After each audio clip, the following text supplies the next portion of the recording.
At the beginning of the story, we see a lawyer named Kathleen, a new client. Polly comes to her and says, I work as a nanny, I lost my job recently, and I can't afford extra expenses, but my landlord keeps raising the rent, which I can't afford. So I need your help. Kathleen helps her. And during this time, Polly notices that Kathleen is pregnant. Time passes, and we see that Kathleen's daughter is born and has grown up a bit. Kathleen also has an older daughter. Chores, childcare, and work were things Kathleen couldn't manage alone. Her house was on a main road, so she worried that if the kids went out, they might get hit by a car today.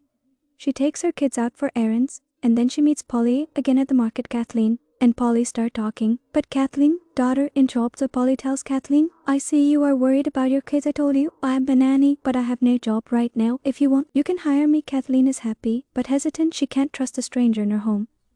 So Polly tells her, you can call my old employer and ask about me. Kathleen calls, and the woman seems very satisfied with Polly, explaining that Polly took great care of her house and kids. But now her children are grown, so they don't need her. Reassured, Kathleen and her husband offer Polly the job. A few days pass. Kathleen is happy to see that both her daughters have become very attached to Polly. Kathleen tells her husband and Polly that friends are coming for lunch, and she will cook everything herself. Polly doesn't even let the husband in the kitchen.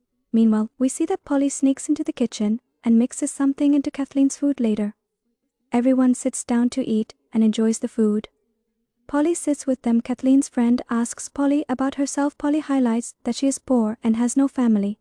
She can't afford the city, so she is moving back to her village. Kathleen says, you didn't discuss this with me. They drop the topic and continue talking. Kathleen's friends stay over, and by nightfall everyone falls ill except Polly. Polly didn't drink the soup.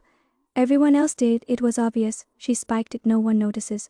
And Kathleen blames herself. She cries because she can't do anything. Right, Polly comes and comforts her. Polly becomes close to Kathleen, just as she is to the daughters, convinced that she won't find a better nanny. She tells Polly to cancel her trip. Stay in our guest house this way.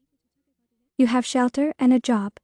This was a happy moment for Polly. She agreed immediately and moved in. Things calmed down. Kathleen's job was stable. The children were settled, but secretly, Polly was playing a game as she turned the older daughter against Kathleen, saying, your mom is terrible. She only pretends to be nice. She scolded you and didn't get your favorite things. Now the girl repeats this at dinner. You aren't nice. You never love us or buy me things. I'll never grow up to be like you. I'll be like Polly. Kathleen's heart breaks. She tells her daughter, no dear, I love you. I love you very much. And when she asks her husband, he supports Polly. Kathleen breaks down devastated. She goes to her room. Then her husband comforts her. I am sorry, maybe I said too much, but you are wrong.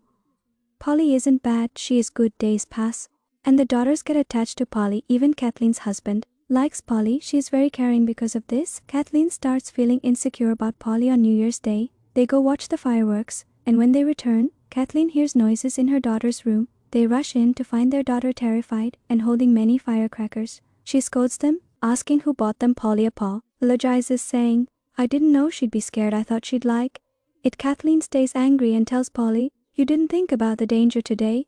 You proved you can't care for my kids. Get out.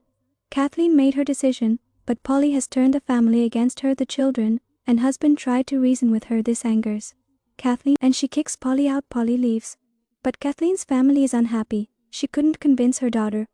But she tried with her husband. She is not who you think she is. Dangerous. That is why I kicked her out. But he wouldn't listen. Instead, he got angry. Kathleen decided to fix things and prove she was right. Being a lawyer, she made a plan and went to pick up Polly. She apologized and brought her back, making everyone happy. Then, Kathleen hired a detective friend at her request. He started gathering info about Polly to find out her true motive in Polly's absence.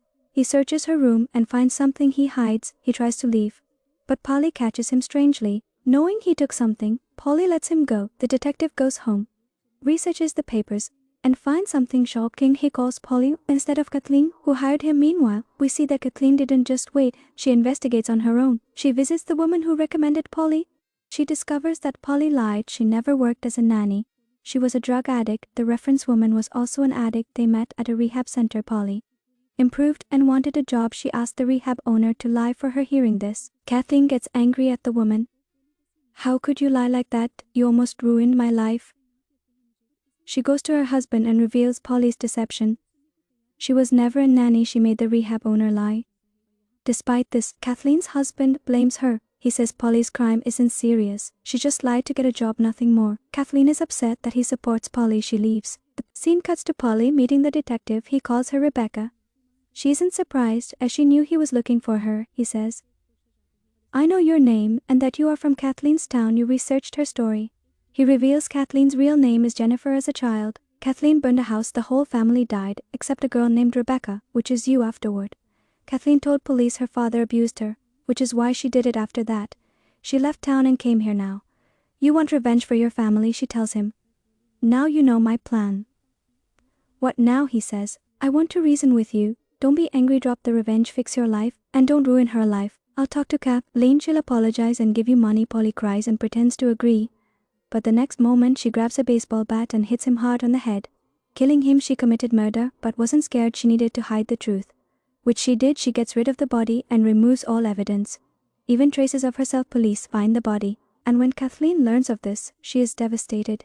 She blames Polly. But the police don't listen. Kathleen returns home, grieving her friend was killed. She takes her anger out on Polly. I won't tolerate you here, get out right now.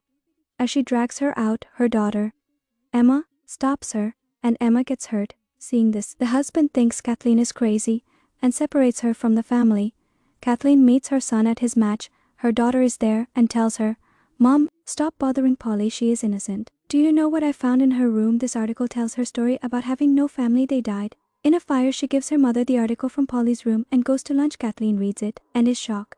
Did her past flashes back? She realizes Polly is here for revenge. She rushes home to beg for forgiveness. The husband waits outside when she doesn't call. He realizes Kathleen is home and fears she might harm Polly inside. Kathleen begs Polly for forgiveness. I know you are Rebecca, here for revenge, but believe me, I didn't mean to harm your family. I was angry at what your dad did to me. It wasn't my fault. Polly asks, do you think I'll believe you? The police believed you years ago. I will torture your family, just like I suffered.